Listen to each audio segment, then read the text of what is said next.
하나님의 말씀은 미가서입니다. 1289페이지 미가서. 오늘은 1장과 2장에 있는 말씀을 통해서 또 하나님의 말씀을 듣기를 원합니다. 1289페이지 미가서 1장 1절 이하의 말씀인데요, 7절까지 우리 한 절씩 교도하도록 하겠습니다. 1절. 유다의 왕들 요담과 아하스와 히스기야 시대 모레스 사람 미가에게 임한 여호와의 말씀 곧 사마리아와 예루살렘에 관한 묵시라. 백성들아, 너희는 다 들을지어다. 땅과 거기에 있는 모든 자들아, 자세히 들을지어다. 주 여호와께서 너희에게 대하여 증언하시되 곧 주께서 성전에서 그리하실 것이니라.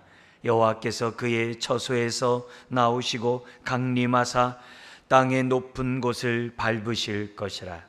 그 아래에서 산들이 녹고 골짜기들이 갈라지기를 불 앞에 밀초 같고 비탈로 쏟아지는 물 같을 것이니 이는 다 야곱의 허물로 말미암음이요 이스라엘 족속의 죄로 말미암음이라. 야곱의 허물이 무엇이냐? 사마리아가 아니냐? 유다의 산당이 무엇이냐? 예루살렘이 아니냐?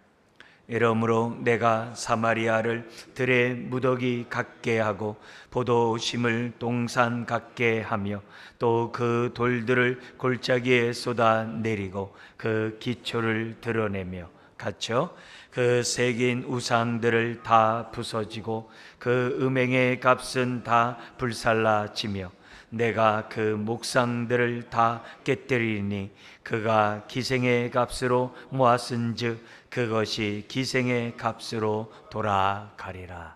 아멘. 오늘 1, 2장의 말씀의 제목은 백성들아, 1장 2절에 있는 것처럼 백성들아 너희는 다 들을지어다 라는 그러한 심판의 그러한 메시지로 시작하는 말씀을 제목으로 잡았습니다. 1, 2장에 가장 우리 중심되는 성경 구절 한 세 가지만 잠깐 보도록 하겠습니다. 1장 우리 먼저 첫 번째 8절 우리 같이 한번 강의 안에 있는데요, 우리 한번 강의 안에 따라서 한번 읽어볼까요?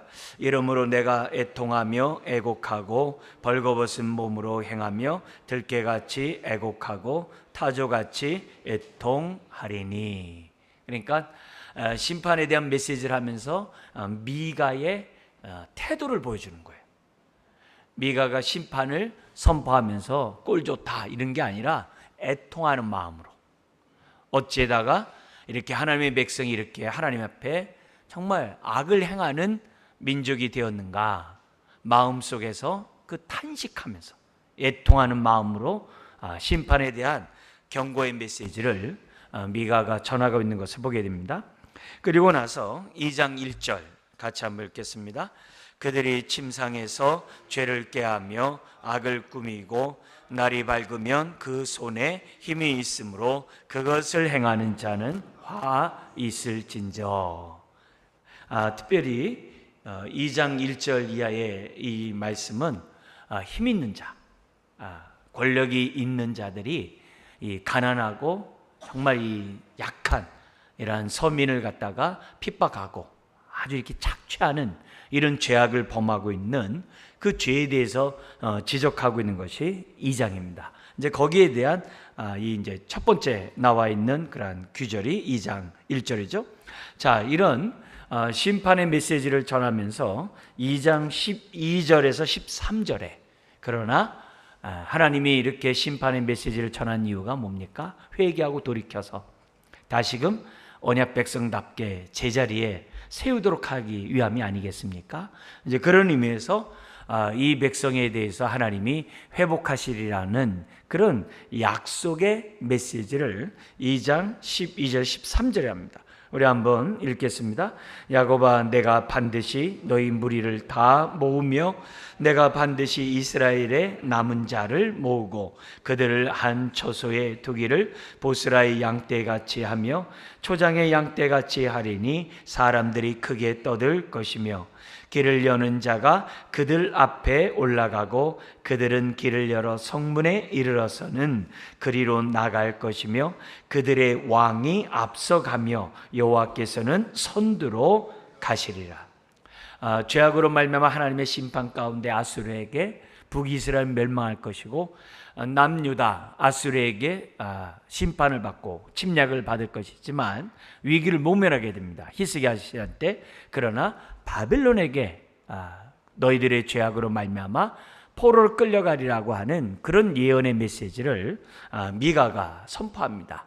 마치 그 이사야 선지자가 선포하듯 선포해요. 그렇지만 하나님께서 포로를 끌려간 너희들을 다시금 내가 본토로 돌아오도록 선한 목자의 역할을 하겠다고 하는 그 예언의 말씀이 2장 12절부터 13절에 기록되어 있습니다.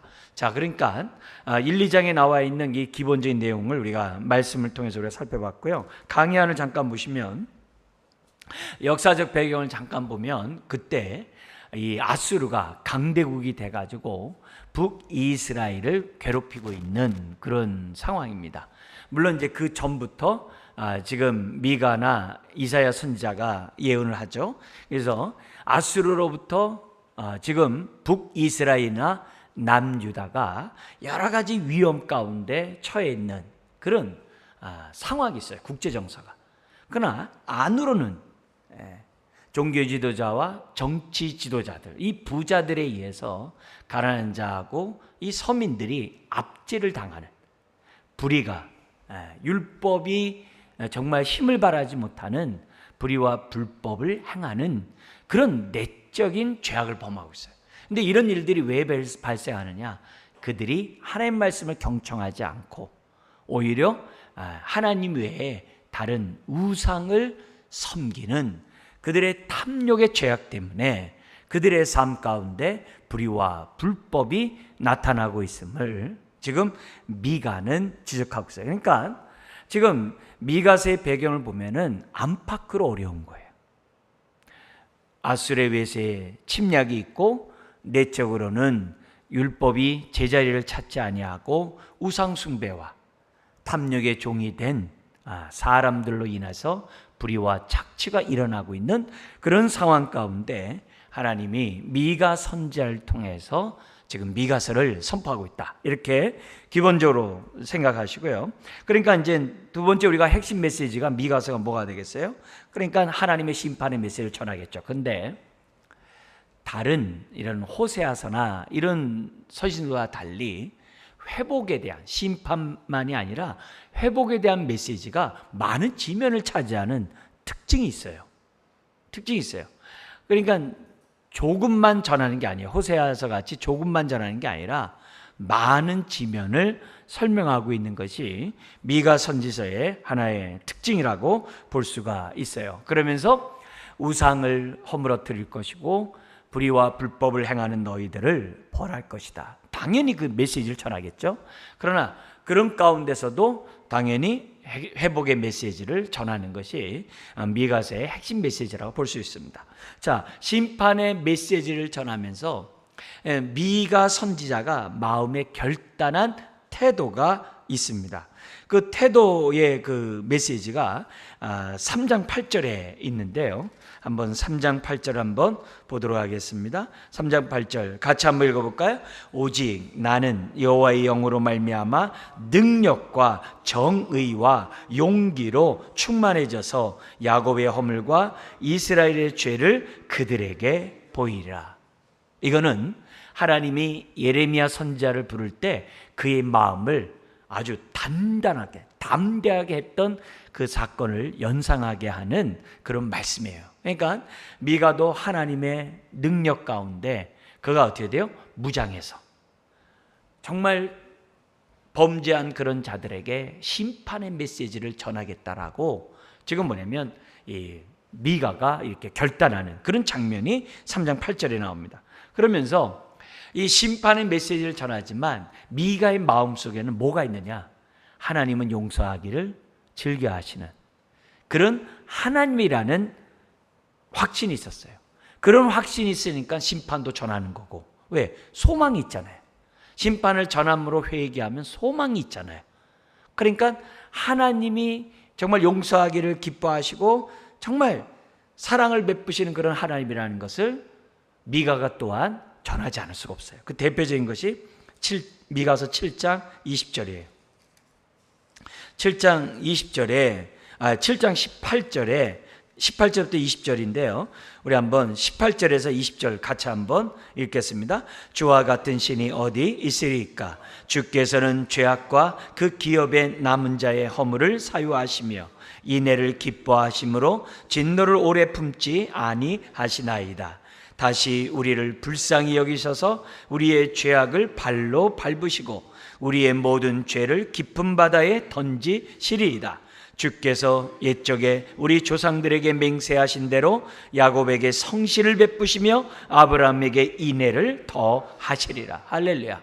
그러니까 7장 18절 때 20절에는 두 가지 얘기를 해요. 하나님의 성품에 호소를 해요.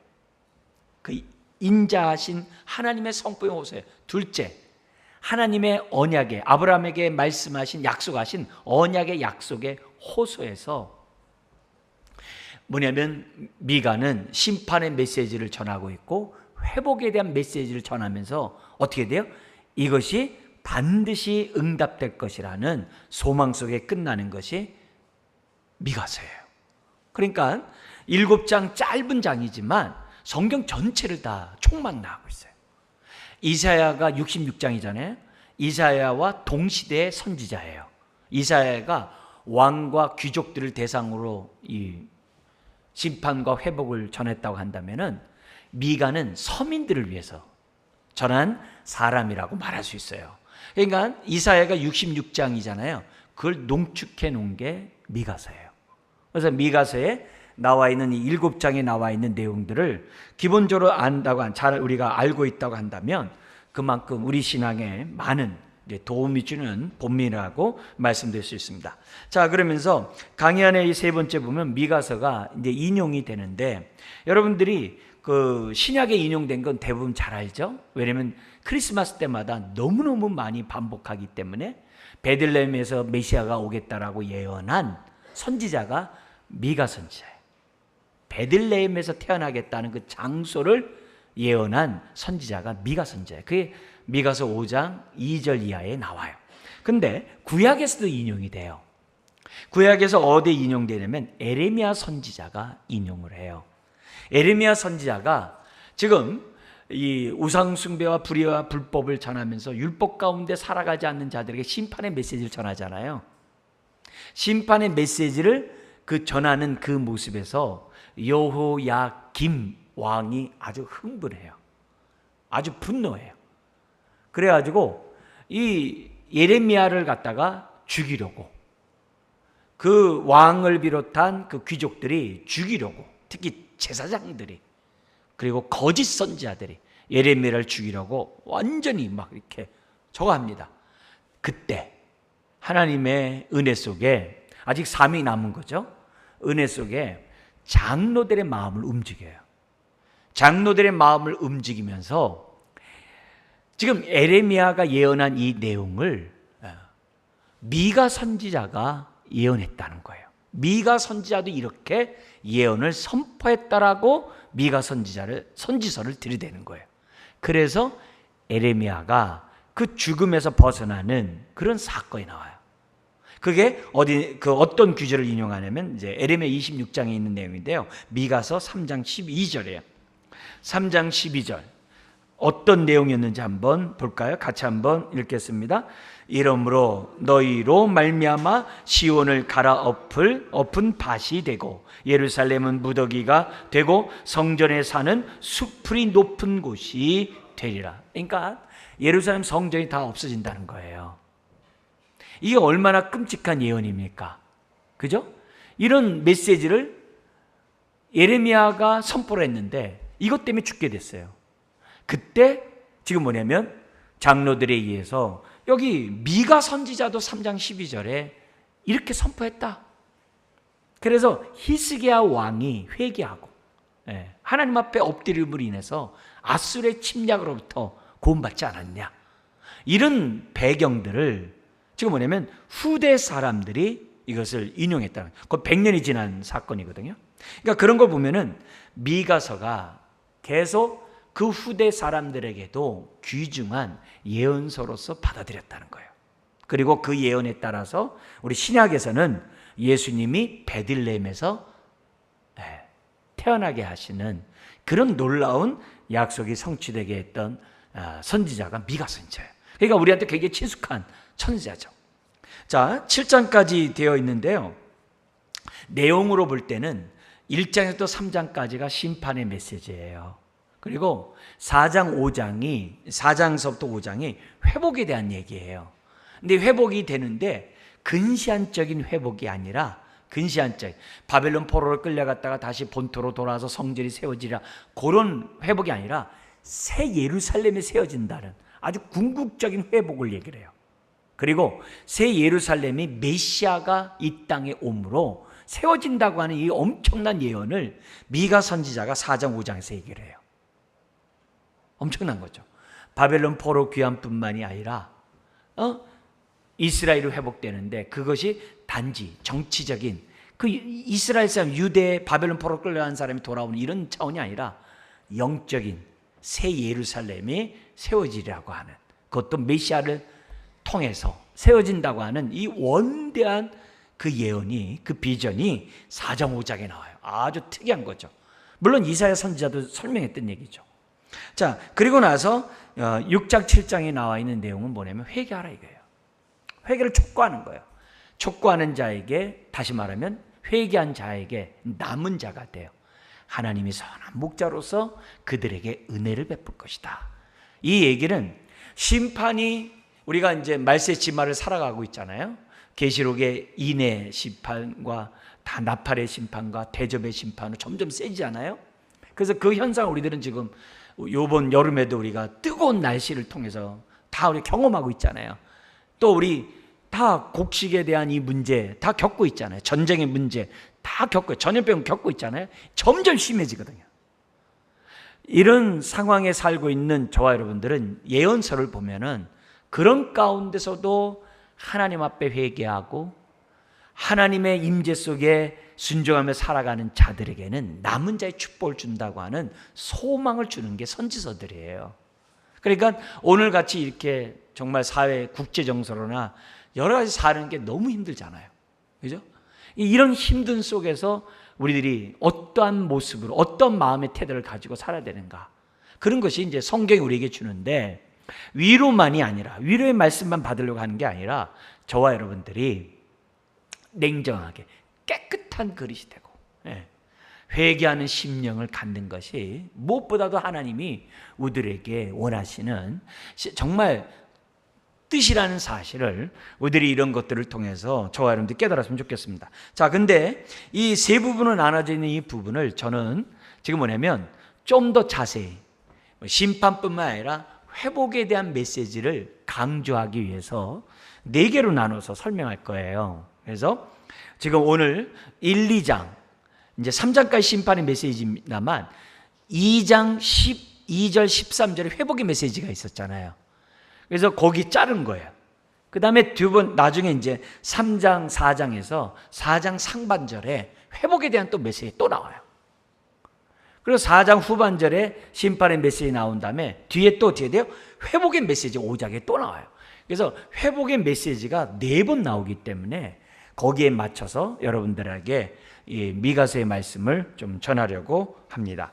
자, 이런 이제 흐름 속에서 미가서 1, 2장을 잠시 우리가 보도록 하겠습니다. 1절에 보면은 미가가 남유다 모레셋 사람이라는 것을 얘기를 해요. 아주 작은 동네입니다. 거기 남유다에 속해 있는 자인데, 이 미가가 북이스라엘과 남유다 두 곳을 찾아가면서 두 곳에다가 예언을 한 선지자가 바로 미가 선지자예요. 그리고 남유다 시절에 언제 그가 사역했느냐, 1절에 보니까 요담, 아하스, 히스기야. 히스기야 너무 잘 알죠? 그죠? 히스기야 눈물로 정말 회개하고 아스르를 갖다가 정말 그 공격을 막아냈던 그 히스기야 왕, 그때 사역했던 사람이 미가고 요때 살아간 동시대 사람이 이사야 선지자. 우리가 잘 알고 있는 이사야 선지자입니다. 자, 1장 2절에 7절에 보면은 첫 심판의 메시지가 지금 선포되고 있는데요. 2절은 이렇게 시작합니다. 백성들아 너희는 다 들을지어다. 땅과 거기에 있는 모든 것들아 자세히 들을지어다. 자세히 들을지어다. 얼마나 정말 준엄한 메시지를 전하시기 위해서 이렇게 말씀했는지 몰라요. 그러니까 듣지 않으면 안 되는 그런 메시지예요. 자세히 들을지어다. 그러면서 주 여호와께서 너에게 대하여 증언하시되, 곧 주께서 어디에서 한다고 그래요? 성전에서 그리하실 것이니라. 여러분, 성전에서 한다는 얘기는 보통 위로와 축복의 메시지가 선포가 되는 게 보통 성전이잖아요. 근데 이때 이 성전이 정말 솔로몬의 영향 속에서 우상 숭배를 하고 하나님 앞에 정말 율법에 따라서 그들이 언약 백성답게 살아야 되는데 그러지 못해요. 오히려 성전이 어떻게 돼요? 강도의 구렬로 하나님의 마음을 아프게 하는 그런 시대예요. 그러니까 하나님이 어디서부터 얘기해요? 가장 더럽고 부정하고 가장 정말 하나님의 영광을 나타내야 되는데 그러지 못한 그 장소에서부터 하나님이 어떻게 돼요? 심판의 메시지를 선포하는 거. 굉장히 무서운 얘기죠. 여러분, 이건 여기만 있는 게 아니라 다른 곳에도 마찬가지예요. 하나님의 심판이 마지막에 어디서부터 선포될 것 같아요? 만약에 지금 오신다면 강단에서부터 심판하는 거예요. 그러면 강단에서 시작된다는 얘기는 어떻게 돼요? 교회 바깥에 있는 이 세상 얼마나 더 무섭겠어요. 우리부터 심판한다고 한다면 얼마나 더 무섭겠어요. 그걸 생각해 본다고 한다면 성전에서부터 이렇게 한다는 얘기는 보통 무서운 얘기가 아닙니다. 그러면서 3절 4절 하나님의 현현을, 신현을 나타내는데 마치 신의 산에 이스라엘 출애굽한 이스라엘 백성이 나타냈던 그 하나님의 위엄과 그 영광을 연상케 하는 그 메시지를 3절 4절에 설명을 해요.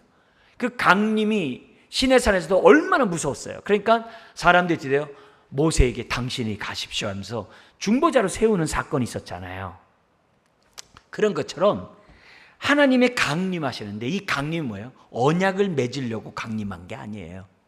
언약의 말씀대로 살지 않는 내 백성을 심판하시기 위해서 우리 주님이 강림하시는 사건이 3절 4절이에요. 보통 무서운 얘기가 아닐 수가 없는 거죠. 왜냐? 그 이유가 5절에 이유가 나옵니다. 이는 다 야곱의 허물로 말미암음이요, 남유다를 말하겠죠. 아무래도 이쪽에서 이스라엘 족속의 죄로 말미암음이라. 죄로 말미암이라. 북이스라엘 모두 할 것 없이. 그러면서 야곱의 허물이 무엇이냐? 사마리아가 아니냐? 유다의 산당이 무엇이냐? 예루살렘이 아니냐? 이건 뭐냐면 산당이라는 얘기는 거기서 우상 숭배가 이루어지고 있거든요. 그러니까 이 거룩한 이 땅에 부정한 것이 뭐냐 이게요. 근데 그 부정한 원인은 뭐예요? 다 탐욕의 종이 되었기 때문에 그런 거거든요. 우상 숭배는 다 탐욕이거든요. 아수르가 잘 사니까 아수르들이 섬기는 신을 갖다가 갖다 놓고 섬기거든요. 우리도 아수르처럼 잘 살고 싶어서.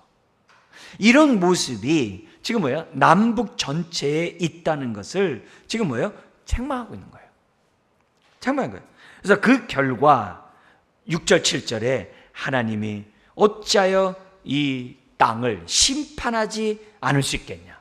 그래서 결국 우상을 7절에 그 새긴 우상들은 다 부서지고 하나님이 그 우상을 또 그들이 의지하는 그것들을 다 부숴버리겠다라고 하나님이 심판하고 있는 거죠.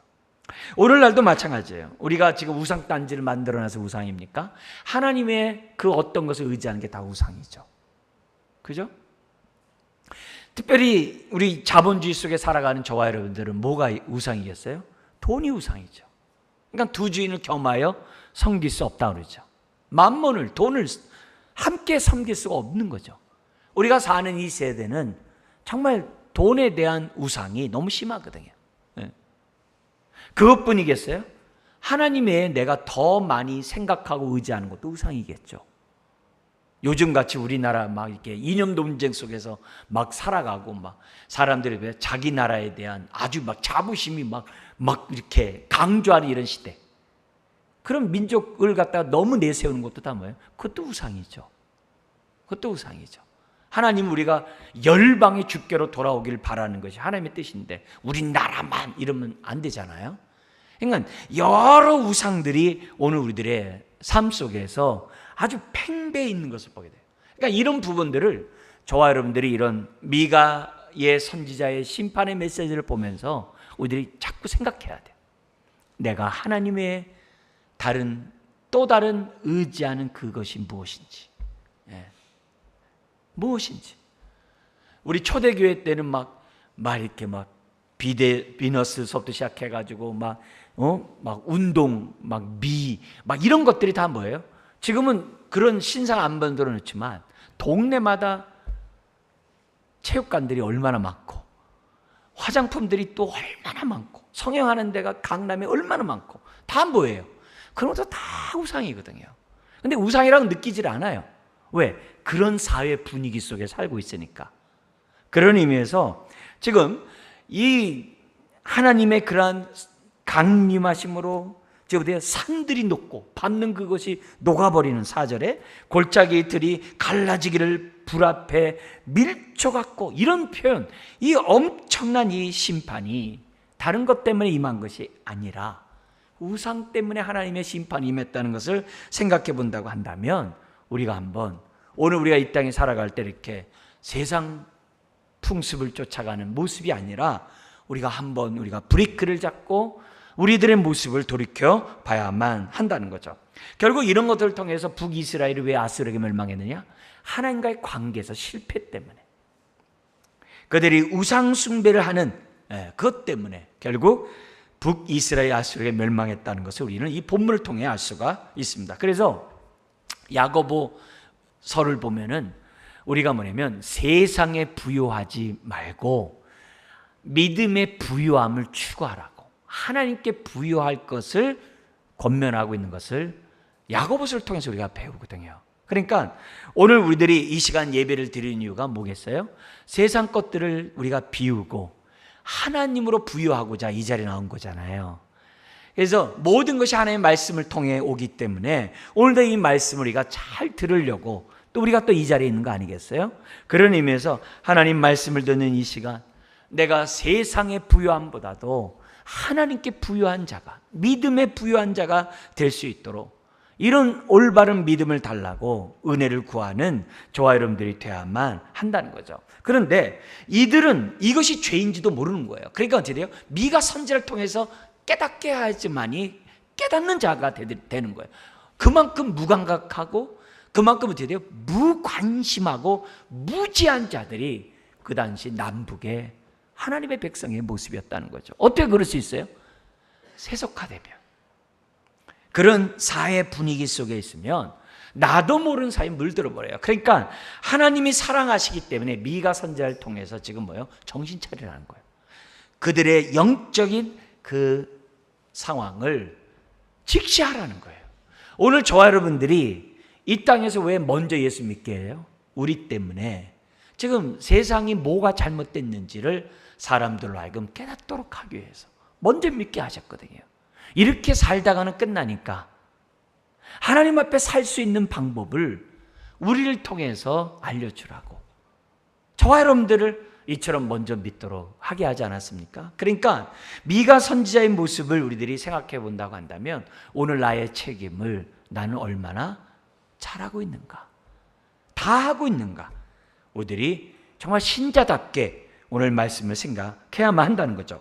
그러면서 8절부터 16절에 유다의 심판, 이 앞에서 이제 사마리아 얘기했다고 한다면 유다 예루살렘의 심판에 대해서 선포를 합니다. 선포할 때 8, 9절에 아까 어떻게 했어요? 자기가 애통하고 애곡하고 벌거벗은 몸으로 행하며 들깨같이 애곡하고 타조같이 애통하면서 심판을 선포해요. 그러니까 악을 행하는 자들 때문에 멸망하지만 악을 행하는 자들에 대해서 어떤 마음을 갖고 있는 거예요? 정말 그들의 그러한 죄악에 대해서 탄식하는 이런 마음을 가지고 지금 어떻게 돼요? 예언을 선포하고 있는 이 미가 선지자의 이 마음을 저와 여러분들이 정말 성령 충만한 자라고 한다면 미가의 이런 애통하는 심정이 저와 여러분들에게 있어야 한다는 거예요. 팔복에서도 애통하는 자가 복이 있다고 그랬거든요. 그건 성령 충만하지 않으면 안 돼요. 그리고 첫 번째 복처럼 심령이 가련하지 않으면 절대 애통하지 않습니다. 세상의 죄악을 놓고 애통하지 않아요. 사람들의 죄악을 놓고 울지 않아요. 심령이 가난한 자만이 울고 성령 충만한 자만이 심령이 가난하고 애통한데, 지금 어떻게 돼요? 미가는 애통하는 자로서 지금 선포하고 있는 거예요. 그러니까 이런 모습을 볼 때 이 지금 말세의 지마를 살아가는 저와 여러분들이 어떤 마음가짐을 가지고 살아야 하는지 정말 우리로 하여금 다시 한번 정신 차리게 하는 내용입니다. 그러면서 10절에서부터 15절까지 예루살렘 주변에 있는 도시들을 나열합니다. 예루살렘까지 포함해서 12도시를 얘기해요. 근데요, 이걸 다 도시 이름이 다 비참해요. 도시 이름들이 이렇게 우리 마음속에서 뭐냐면 영적인 남유다의 죄악상을 다 얘기를 해요. 도시 이름들이. 그래가지고 안타깝게도 한 예를 든다면은 가드에게 알리지 말라 하실 때 가드는 말하다라는 단어인데, 이 다음 구절에 베들레아 브라라는 단어는 티끌, 먼지 이런 것들이 뭐예요? 날아다니다. 그러니까 얼마나 남유다가 하나님의 은혜를 받지 못하고 생수의 근원이신 생수를 떠난 정말 이 티끌 같은 인생인지 하나님에 의해서 날려보내지 않으면 안 되는 이런 의미들이 나와요. 그 밑에 사빌이라는 도시가 뭐냐면 이 사빌아 너는 벗은 몸에 수치를 무릅쓰고 나갈지어다. 근데 이 사빌이라는 단어가 쾌락이라는 단어거든요. 그러니까 이 단어 자체들이 주는 그 의미가 있어요. 근데 이런 얘기들은 우리가 다 일일이 살펴볼 필요가 없고, 그만큼 남유다 역시 예루살렘 성전에서부터 썩었다는 거예요. 예루살렘만이 아니라 예루살렘 외에 11개의 도시 다 썩었다는 것을, 심판받지 않으면 안 된다는 사실을 지금 이렇게 도시를 통해서 이렇게 언어 유희를 하고 있는 거죠. 그렇기 때문에 이 미가 선지자가 이렇게 말하는 그의 마음, 그 8절에 그 애통하는 이 모습을 저와 여러분들이 무엇보다도 이 시간에 붙잡고 기도해야 돼요. 여러분, 세상을 바라보면서 세 종류 사람이 있죠. 그냥 태평. 또 하는 사람 어떻게 돼요? 정죄, 비판. 또 한 사람 어떻게 돼요? 애통하는 사람이 있어요. 하나님 우리에게 원할 게 뭘까요? 내가 세속화돼서 태평하게 사는 걸까요? 아니면 이 세상을 정죄하고 판단하고 비판하는 쪽에 삶을 사는 걸까요? 아니면 그 영혼이 용서하기를 기뻐하는 하나님 앞에 돌아오기를 바라는 그런 마음으로 애통하는 마음일까요? 주님이 원하는 것은 애통하는 마음이죠.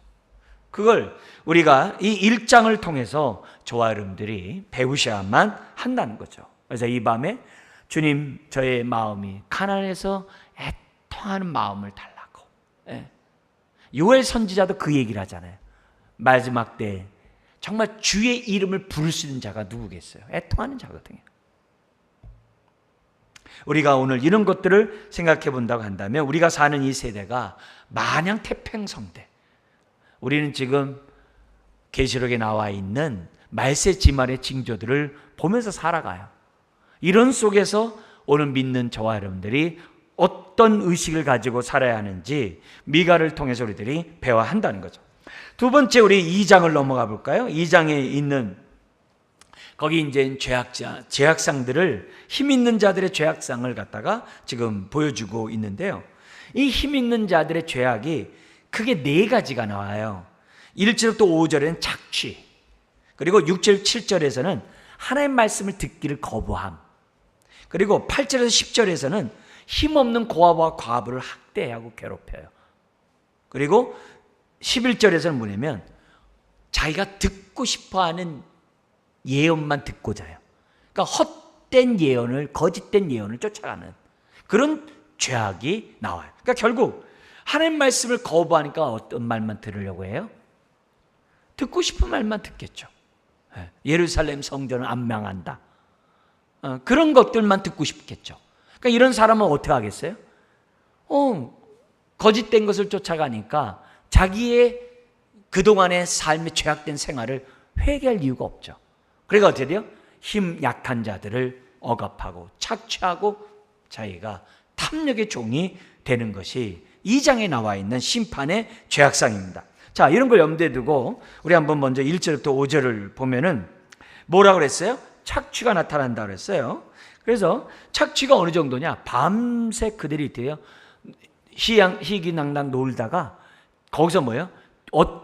요번에는 누굴 걸 뺏어올까? 누구 힘없는 자들 걸 탈취할까? 이렇게 생각한 다음에 날이 밝으면 뺏어오는 그런 악행을 저지른 거예요. 그게 1절이에요. 2장 1절 읽어볼까요? 그들이 침상에서 죄를 꾀하며 악을 꾸미고 날이 밝으면 그 손에 힘이 있으므로 그것을 행하는 자는 화 있을진저.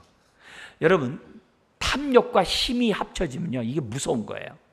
탐욕이 많아도 힘이 약하면 감히 남의 거 뺏지 못해요. 근데 힘까지 쓰면 돼요? 다 뺏어요.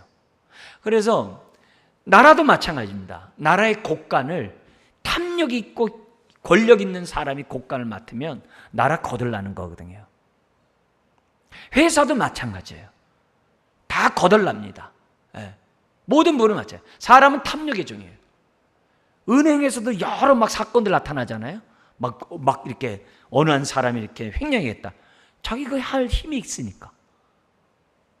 그러니까 이런 모습에서 항상 탐욕이 차라리 뭐예요? 우리 안에 다 옛사람의 탐욕 없는 사람 어디 있겠어요? 차라리 힘이 없는 게 감사한 거죠. 감사한 거죠. 근데 이들은 탐욕과 힘이 있어가지고 자기가 하고 싶은 대로 행한다는 거예요. 그래서 구체적으로 2절에 밭들을 탐하고 집들을 탐하고 거기 어떻게 돼요? 그들의 사람과 집과 산업을 막 강탈해버려요.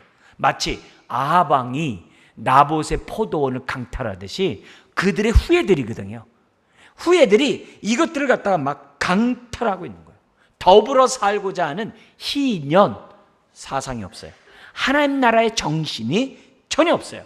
율법의 정신이 전혀 없어요. 하나님의 백성이. 그게 2절이에요. 그러니까 오늘날 이런 모습들을 보죠. 그러니까 우리 하나님께서 어떻게 돼요? 3절에 그러므로 여호와의 말씀에 내가 이 족속에게 재앙을 계획하나니, 계획하면 어떻게 돼요? 벗어나지 못할 것이요. 하나님이 하면은 이때는 재앙의 때이라고 3절에 얘기해요. 그래서 4절에 탐욕과 행한 그대로 똑같이 너희들이 강탈당하리라는 거예요. 그래서 누가 오는 거예요? 아수르가 오고 바벨론이 오는 거예요. 특히 바벨론에 의해서 1, 2, 3차로 싹 끌고 가요. 너희들이 행한 대로 다 뺏어가겠다고. 그게 4절에 얘기해요. 그러면서 5절에 이렇게 얘기합니다. 같이 한번 읽어볼까요? 그러므로 여호와의 회중에서 분깃에 줄을 댈 자가 너희 중에 하나도 없으리라. 왜요? 다 하나님이 바벨론에서 끌고 가버리니까. 아수르에서 끌고 뺏어가더니 이제 간다는 거죠. 그러니까 결국 뭐예요? 심은 대로 거둬요. 심은 대로 거둬요. 너가 악행을 하면 하나님이 어떻게 돼요? 너를 위해서 악행을 계획하겠다는 거예요. 피할 길이 없다는 거예요. 그러니까 결국 야고보서에서 뭐라 그래요? 긍휼 없는 자는 긍휼 없는 심판을 당한다. 야고보서 그러잖아요. 이거 똑같은 거예요.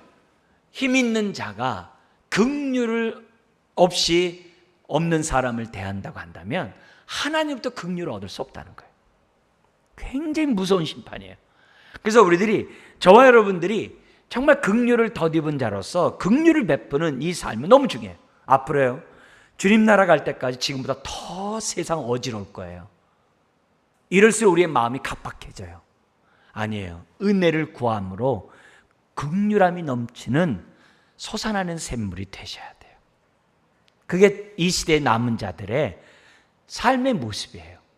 그걸 여러분들이, 저와 여러분들이 이 시간에 우리들이 정말 은혜를 달래서 심령이 가난하고 애통하는 가운데 긍휼을 나타내는. 그래서 5번째 복이 뭐예요? 긍휼을 베푸는 자가 긍휼함을 얻으리라.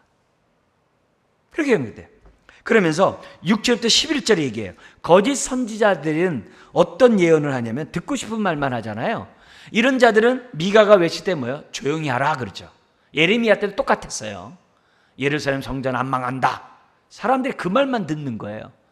예레미야를 갖다 말을 듣잖아요. 미가도 똑같은 거예요.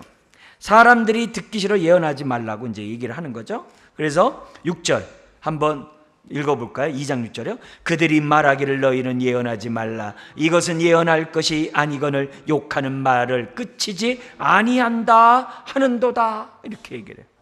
우리가 진리의 말씀을 전할 때 사람이 듣지 않는 이유가 우리 주일날 오전에 뭐라 그랬어요? 하나님께 속하지 않았고 진리에 속하지 않았기 때문에. 진리에 속한 자만이 아멘 한다 그랬거든요. 지금 진리의 말씀을 전하는데 하지 말라 이 얘기는 뭐예요? 진리의 말씀에 속하지 않았기 때문에 지금 6절과 같이 대적자들이 거부하는 거죠. 오늘날도 마찬가지예요. 회개 메시지를 듣기를 싫어하는 것은 진리에 속하지 않았기 때문에 그래요. 오늘 우리들이 신앙생활하는데 긍정적인 신앙 한때 유행했어요. 하도 패배주니까 긍정적이고 적극적인 신앙 좋아요. 그렇지만 애통하는 마음이 없는 긍정적인 신앙은 망하게 해요. 그것에 우리들이 속으면 안 됩니다. 속으면 안 됩니다. 긍정적인 신앙은 회개할 줄 몰라요. 자기의 삶을 돌이켜볼 줄 몰라요. 네. 이런 부분들에 대해서는 조심해야 된다는 사실을 잊어서는 안 돼요. 긍정적인 사람은 그러지 못한 사람은 함부로 비판하고 정죄해요. 그렇게 하니까 못 살지, 그렇게 하니까 이 모양이지, 이렇게 얘기를 해요. 긍휼함이 없어요. 우리들이 긍정적인 적극적인 신앙도 중요하지만 그렇게 천편일률적인 것은 정말 경계해야 돼요. 애통하는 가운데 긍정적인 신앙, 지금 미가가 얘기하잖아요. 2장 12절 이하 얘기하잖아요. 이런 회복에 대한 이런 신앙을 우리가 가져야죠. 그러나 회개 없이 긍정적으로 한 이것은 아무 의미가 없다는 거죠. 그러면서 7절에 대적자들은 하나님의 성품에 호소하면서 미가 예언이 틀렸다고 그래요. 뭐라고 얘기하냐면 너희 야곱의 족속아 어찌 이르기를 여호와의 영이 성급하시다 하겠느냐 그의 행위가 이러하시다 하겠느냐 나의 말이 정직하게 행하는 자에게 유익하지 아니하냐. 이 말은 뭐냐면은 나의 말이 정직하게 행하는 자에 유익하다는 말은 너희들이 올바르게 살았다고 한다면 진리에 속했을 것이고 진리에 속한 사람은 내 말에 친숙했을 거라는 거예요. 내 말을 듣고 어떻게 돼요? 아멘 했을 거라는 거예요. 근데 너희들이 지금 하는 행동을 보니까 그렇지 않다는 거죠. 결국 6절 7절이 뭐예요? 여기 이들은 뭐예요? 말씀을 거부한 삶을 살았기 때문에 심판받는다는 거예요. 아까 1절부터 5절은 착취, 그리고 6절 7절은 뭐냐면 말씀을 거부했기 때문에. 그래서 이런 부분 할 얘기가 많이 있겠습니다만 우리 계속 나중에 하기로 하고요. 그 다음에 8절에 보면은 너의 악행을 보라고 얘기를 해요. 악행을 얘기하면서 뭐라고 얘기하냐면 8절에 근래에 내 백성이 원수같이 일어나서 전쟁을 피하여 평안히 지나가는 자들의 의복에서 뭘 뺏었다고 그래요? 겉옷. 피난민의 겉옷을 뺀다는 얘기는 무슨 말이에요? 이건 인간이 아니죠. 왜냐면 겉옷은 이불이거든요. 피난민인데. 근데 뺏어버렸어요. 9절에 보니까는 힘없는 부녀들의 그 집을 막 쫓아버려요. 애들을 학대해요. 예. 심지어 10절에 너희들이 빼앗은 이 집은 너희 것이 아니라 빨리 떠나라. 예. 그러면서 이렇게 행하니까 10절 하반절에 이렇게 얘기합니다. 너희들이 이런 악행을 행하니까 이미 이것이 더러워졌으므로 반드시 멸하리라. 그러면서 미가는 빈정대는 말투로 마무리하는데 11절에 같이 한번 읽어볼까요? 사람이 만일 허망하게 행하며 거짓말로 이르기를 내가 포도주와 독주에 대하여 내게 예언하리라 할 것 같으면 그 사람이 이 백성의 선지자가 되리로다. 이 말 뭐냐면 거짓 선지자들의 말들만 듣고 막 좋아하는 너희들이요 하면서 이렇게 비아냥거리는 이런 아주 그런 얘기예요. 그러니까 참된 선지자의 메시지를 듣지 않는 그들에 대한 책망이죠. 결국 여기 세 번째 그들의 죄악이 뭐예요? 8절부터 10절에 나온 죄악이 뭐예요? 고아와 과부를 학대하는 죄악. 야고보서 1장 27절 이하에 하나님이 기뻐하는 세 가지 경건이 뭐예요? 하나님과의 관계에서 내가 세상에 물들지 않는 것, 그죠? 지체와의 관계에서 어떻게 돼요? 고아와 과부를 환난 중에 돌보는 것. 나와의 관계에서 뭐예요? 말에 실수가 없이 입에 재갈을 물리는 거. 그게 참된 경건이라 했거든요. 지금 여기서 나온 얘기가 그예요. 너희들이 고아와 과부를 학대하고 괴롭혔다. 우리가 해외 입양 아이들을 위해서 돌보고 편지를 써요. 여러분 그게 우리를 살기 위한 길이에요. 그게 우리가 사는 길이에요. 그런 걸 우리들이 생각하면서 살아야 하는 거죠. 그러면서 네 번째 그들의 죄악의 11절은 뭐예요? 헛된 예언을 쫓아다녔다 이게요. 뭐 어떤 얘기예요? 듣고 싶은 것만, 듣기 좋은 말만 들었다는 거예요. 그렇기 때문에 너희는 어떻게 돼요? 심판받아 마땅하다 딱 얘기를 해요. 그러나 하나님께서는 12절 13절 아까 처음에 얘기했던 것처럼 남은 자들에게 축복하리라. 포로로 끌려가도 돌아오게 할 것이다.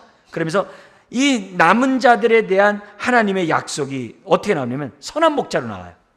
어떻게 나오냐면 흩어진 양떼를 모으신다. 한 영혼도 잃어버리지 않고 다 찾으신다. 그리고 남은 자들을 다 어떻게 돼요?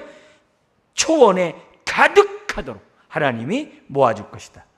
그리고 하나님은 그런 양들을 앞서 행하시는 분이시다. 이렇게 선한 목자의 인도를 우리 주님께서 13절에 설명하고 있습니다. 그럼 왜 남은 자를 얘기해요? 심판은 반드시 있다는 거예요. 그러나 회개하는 자에게 하나님이 어떻게 해야 돼요? 반드시 회복의 축복을 주시겠다라고 약속하십니다. 우리가 이 말씀을 생각하고 우리 다음번에 똑같은 우리 메시지를 보면서 다시 한번 하나님 말씀 보도록 하겠습니다. 기도하겠습니다. 하나님 아버지, 오늘 우리가 말세 지말을 살아가고 있는 이때입니다. 세속화되기 쉽고 일신상의 안위에 빠르기 쉽고 자기 일에 우선인 것이 우리들입니다. 주님, 무엇보다 우리들의 마음에 미가의 선지자의 마음을 주시옵소서. 겸손하고 애통하는 마음을 허락하여 주시고 우리들의 영적인 상태를 분별할 수 있는 은혜를 허락하여 주옵소서. 뿐만 아니라 모르고 있는 나의 이웃들에게 알게 하는 이 사명 잘 감당할 수 있도록 은혜를 더하여 주옵소서. 예수님의 이름으로 기도드리옵나이다. 아멘. 우리 함께 찬송하도록 하겠습니다.